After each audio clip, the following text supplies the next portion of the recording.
là-dessus. Elle a dit que les gens rendent témoignage concernant les menstrues et ça finit. Donc elle aussi se connaît au témoignage de ces personnes à travers cette eau. Elle dit chaque soir elle buvait. Elle attendait le mois qui allait suivre pour voir le résultat. Le mois qui a suivi, elle dit reste pour ça, j'étais glacée. Glacée comment? Elle dit oui, elle dit bon, sans douleur, sans rien. Ça c'est la première fois. Elle dit bon, elle va prendre encore le deuxième mois. Deuxième mois pareil, troisième mois. Elle dit elle a reçu la guérison, elle a plus la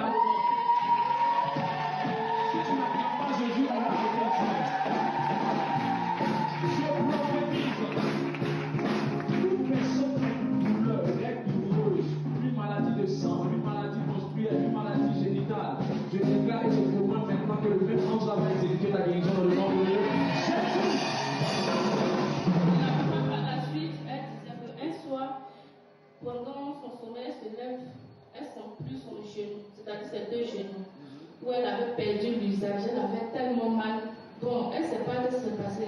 Et puis elle dit, il y a une voix qui me dit, mais utilise l'eau, c'est cette eau-là qui t'a guéri, applique l'eau dessus. Elle dit, elle a appliqué, et elle a dit ça à son époux. Ça c'est la foi. Voilà. Elle a appliqué, elle a dit ça à son époux, mais quand tu as un bon époux qui est sur une onction, utilise l'huile des partenaires riches et heureux. Voilà, dessus. Elle dit qu'elle a appliqué dessus. Elle a senti des picotements et une douleur forte. Jusqu'aujourd'hui, la douleur l'a quittée.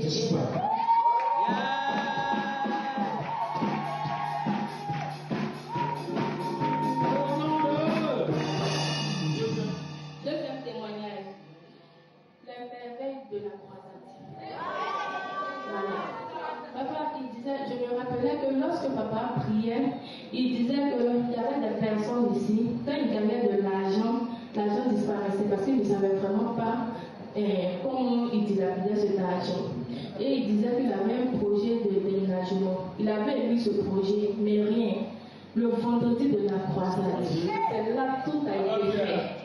Justement, avant-hier.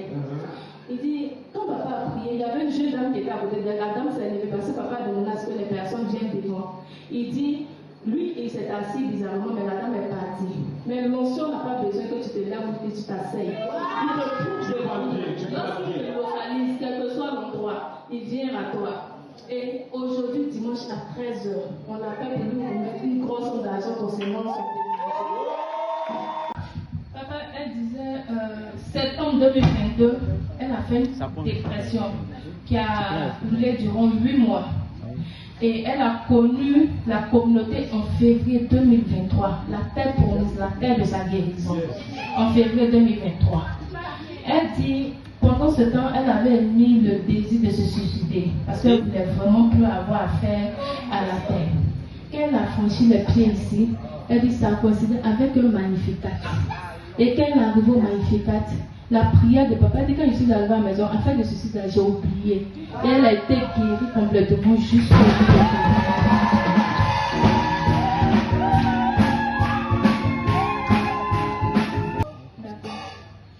Papa, guérison des fibromes. Yes! Voilà. Papa, le 13 mars 2024, elle est allée à l'hôpital. Le service média m'a projeté. Elle est allée à l'hôpital, on lui a dit qu'elle avait un fibrome. La maladie était logée dans la peau, c'est-à-dire dans l'utérus, où l'enfant, d'habitude, nous pouvons faire la pose de l'enfant. Voilà. Et le médecin lui a dit qu'on doit faire éventuellement une opération, sinon tu ne pourras plus jamais enfanter. Elle dit quand le médecin lui a dit ça, elle a refusé ça automatiquement. Ça c'est la foi. Où elle met ses pieds. Yes. Elle a dit mon père spirituel ne peut pas être une notion. Et puis cela va se faire. Elle vient voir papa. Papa lui dit, mais ça c'est mon petit déjeuner. C'est-à-dire le petit déjeuner de papa. Et il lui dit, tu as peur de quoi? Elle dit le vendredi, quand les gens étaient en train de témoigner, elle dit, Seigneur, je n'ai pas reçu mon témoignage. Il faudrait que je prenne mon témoignage aujourd'hui là, coûte que coûte. Et elle dit, quand ils ont fini les témoignages, elle va à la maison, elle fait un songe où il y a une voix qui lui dit, le Dieu que tu es parti servir vient de te guérir.